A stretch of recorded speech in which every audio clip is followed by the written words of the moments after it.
Shalom, selamat pagi buat Bapak Ibu dan saudara-saudari yang dikasihi Tuhan Yesus Kristus. Firman Tuhan yang menyapa kita hari ini, yaitu tertulis dalam kitab 2 Samuel 7 ayat 16. Keluarga dan kerajaanmu akan kokoh untuk selama-lamanya di hadapanku. Tahtamu akan kokoh untuk selama-lamanya. Demikianlah firman Tuhan. Bapak Ibu, apa yang kita rancang terbatas, tetapi apa yang Tuhan tetapkan melampaui segalanya. Artinya, kadang kita kecewa saat rencana kita tidak terjadi. Tapi sebenarnya itu bukan kegagalan, melainkan Tuhan sedang menggantinya dengan sesuatu yang jauh lebih besar dari yang kita bayangkan. Pada saat itu, Daud sudah menjadi raja dan hidup dalam keadaan aman. Ia tinggal di istana yang megah, sementara tabut Tuhan masih berada dalam kemah. Dari situ timbul keinginan dalam hati Daud untuk membangun rumah atau bait bagi Tuhan. Namun Tuhan memiliki rencana yang berbeda. Melalui Nabi Nathan, Tuhan menyampaikan bahwa bukan Daud yang akan membangun rumah baginya, tapi justru Tuhan punya rencana lain yang lebih besar untuk Daud. Bukan bangunan, tetapi keturunan dan kerajaan yang kekal.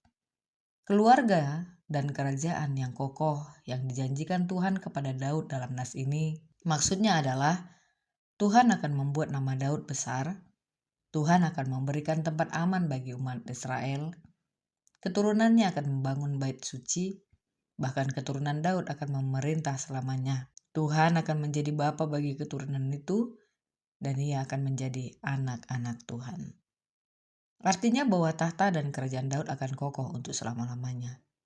Janji ini bukan hanya tentang Daud secara pribadi, tetapi tentang kelangsungan keturunannya dan penggenapan rencana Allah dalam sejarah. Bapak Ibu, dari nas ini kita belajar bahwa setiap manusia pasti punya rencana, cita-cita, atau harapan.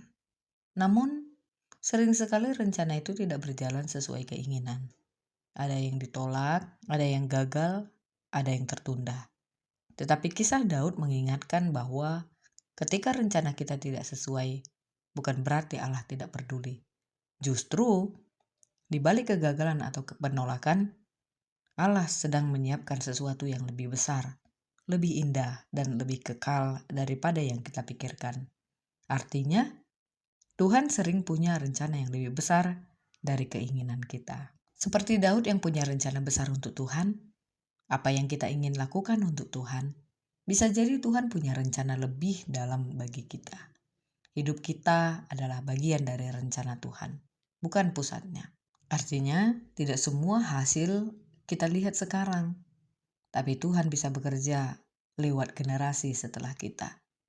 Tuhan ingin kita lebih mementingkan kesetiaan kita dalam proses itu.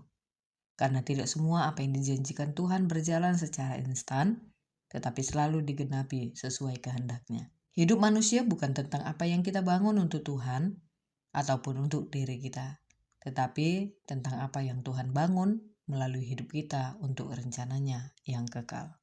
Semoga ayat ini menjadi kekuatan dan dorongan bagi kita semua. Amin.